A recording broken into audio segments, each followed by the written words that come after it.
First of all, thank you very much for the opportunity to come and talk. I'm from Glasgow, so I'll apologise to start with. Really all I wanted to do was make some observations initially on how to get this thing to work. Would it press? That one? Yeah. This was the question that was posed to us about corporate sustainability. And so why do we actually need to do anything now? Yeah. Two key issues for us as designers that we're facing all the time on every single project is population growth. Yeah. This statistic here scares me to death. Yeah. I was born here in 1970. Yeah. Go along. There were 3 billion people on the planet. Fast forward 46 years, there are now over 7 billion. If I get to 80, there will be 9 billion people on the planet. Urban migration. I always like to get a slide of Barcelona in for some reason. That's also changing drastically. In 1800, there were 3% of us living in cities. Yeah, that's not a bad thing. Now, there are 54% living in cities, and the predictions are that that will keep growing, and in 2050, yeah, when I'm 90 or 80, there'll be 66% of us living in cities. It's not a bad thing. In 1990, there were 10 megacities. A megacity is defined as a population over 10 million. Yeah. There are now 28.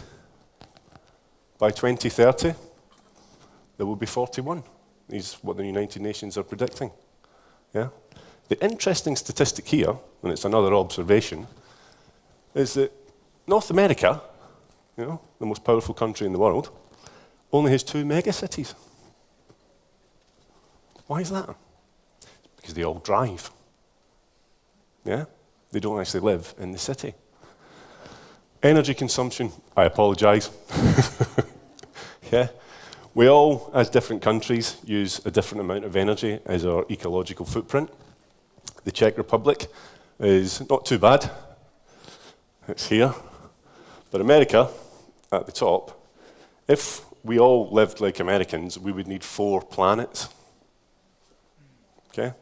So again, we're using too much energy. These are various energy consumptions from around the world. The United Arab Emirates, they're the worst guys for energy consumption. But we're all guilty. Yeah? Apologies for the mobile phone people as well. It wasn't deliberate. I wasn't here to just say energy's bad. Energy's good. Yeah? We all use mobile phones, and I think some of the things that you've been mentioning about how mobile phones can actually help our society is a great thing. But we are all guilty. Yeah? That is a data center in Ireland, happens to be, there for tax reasons. These are some of the most energy-hungry buildings in the world. And what are they storing? I've said this before many times. They're storing hot air. Yeah? Twitter. All these little things that we're sending to people. What did you have for breakfast? You know, that's all getting stored. Yeah? In these energy-hungry buildings. So we should all be a little bit more sensible about how we actually use mobile data, and I think the D21 thing's awesome. Yeah? So what do we need to do? Yeah? We need to challenge the way that we do things. Yeah? All of us. We all need to challenge ourselves. Some observations of how the workplace is changing. Yeah? Co-working is becoming much more important. I was reading on the plane over from London this morning, Cushman & Wakefield have said that 8% of London's office stock is now co-working space. Co-working space is defined as 2 people working in the same environment for different companies. Okay? It's becoming more and more common. We're seeing it coming forward in a lot of our designs for buildings, where buildings are becoming much more mixed use, where there may be co-working space on the ground floor, and there may be habitation space on the upper floors. And that's looking at residential. It's also looking at hotels as well, and how we actually use space. Yeah? How we actually live our lives. This is very important. And as me as an employer, we have a very flexible work ethic. Yeah? Architects are the worst for working until midnight or even further. So if the guys want to come in later during the day, that's fine. Yeah? We have a minimum time when people need to be at work for social interaction, because that's very important. but the work-life balance has to change, has to get better. I love trees, yeah. We should have more trees. I say this in every single building that we try to do. I try to get as much green on it as possible. It's not a fad. It's actually been proven by the World Health Organization that having green in building actually enhances productivity. We've actually done measurements of that now. So in every single project, if it's just a potted plant or whether it's a complete green wall, we're always trying to get green and biophilia into buildings because it makes people feel better. If there were some plants down here, we'd probably feel better. We all need to be more flexible about how we do things. Yeah. I say the world is changing at a dramatic pace, and we need to be flexible and not rigid in our ways, both in the way that we live our lives, but also in the way that we design buildings. And communication and travel. Yeah. We work in, I think at the last count, it's 12 countries around the world at the moment. You can't stop a face-to-face meeting. We've got all the technology for actually doing internet communication over the internet, but you have to see and be in a room with people to actually make final decisions. That's what I find. That's what I find all of our clients want. They're even prepared to pay to ship us over to have a face-to-face meeting. So we have all the communication technology, but I think as human beings, we need to talk to each other a wee bit more and stop hiding behind mobile phones. Sorry. So I just wanted to show you 3 projects. I'm an architect, so I've got to get a wee bit of a sales pitch in for the company. There are 3 areas that I think are key messages in sustainability. The first one is education. Yeah? Education, education, education. We all need to educate ourselves, and we all need to educate our neighbours. And on education, I put the headline there, or the subheadline, more with less. And this is an example. We're designing a nursery school, the Nursery School 1. Yeah?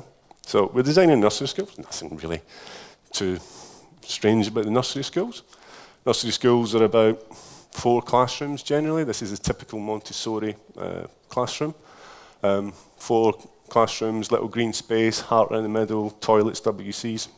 Nothing too dramatic about that. But that's what it looks like in one of the buildings that we're designing in Singapore. Singapore is a very small space, and land values are incredibly high. So when our clients came to us and said, we want you to design as a kindergarten, we said, fine, that's good, that sounds interesting. How many people have children? A show of hands. Yeah? We want you to design a kindergarten that has 2,500 children in it, aged 18 months to 5, in one building. So you can imagine if that was a single-story building, it'd be quite large. It'd be the same size as that data center. So we had to go up. Bearing in mind, 30% of the children can't walk.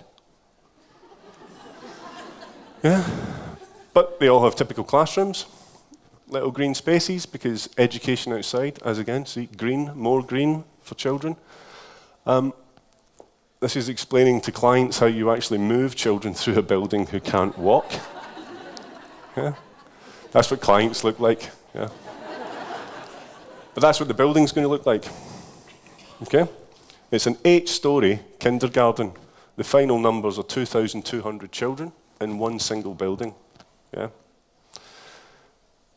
We tried to make the building as green as possible. It's an education factor for the children. Our early years consultant was adamant that we had as much green on the building as possible because it softens the building, it makes the building feel calmer, it's better for the children's learning environment. The scary thing is that it opens in 14 months.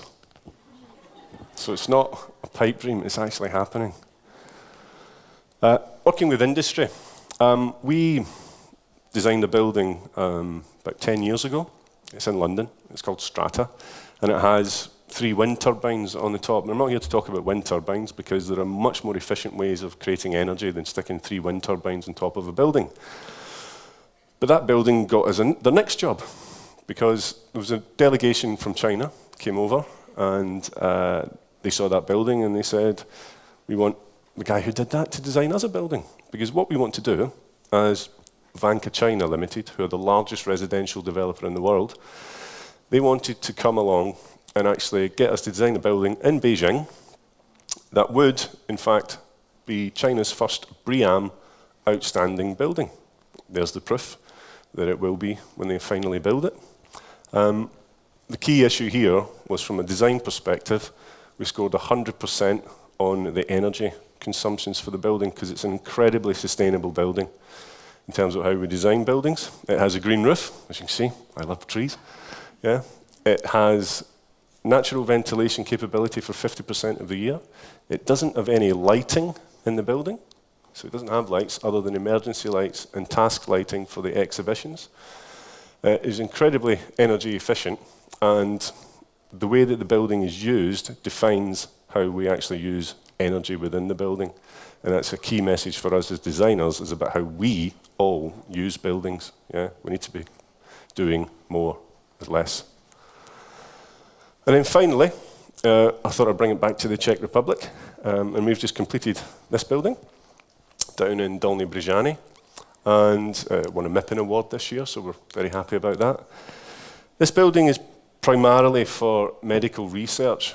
So what's it got to do with sustainability? Well, medical research makes us all live longer, which is one of the reasons why the population is going up as well.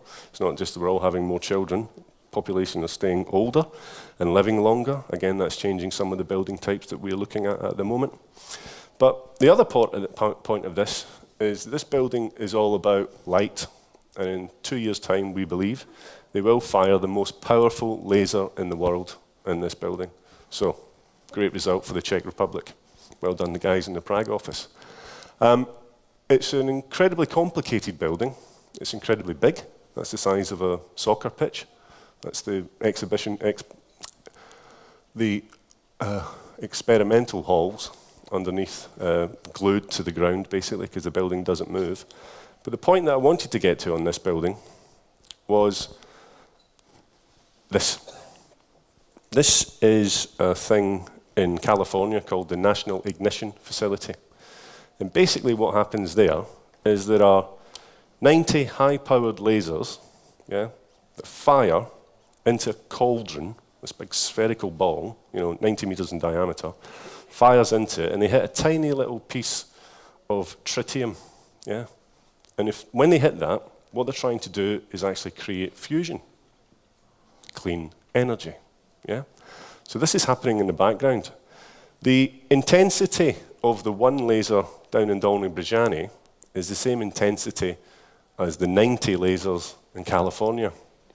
And so some point in the future, there's another thing called Hyper, which will be built somewhere in Europe probably, which will replicate this 90 high-powered lasers with 90 of the ones that are getting developed in Dolní Břežany at the moment.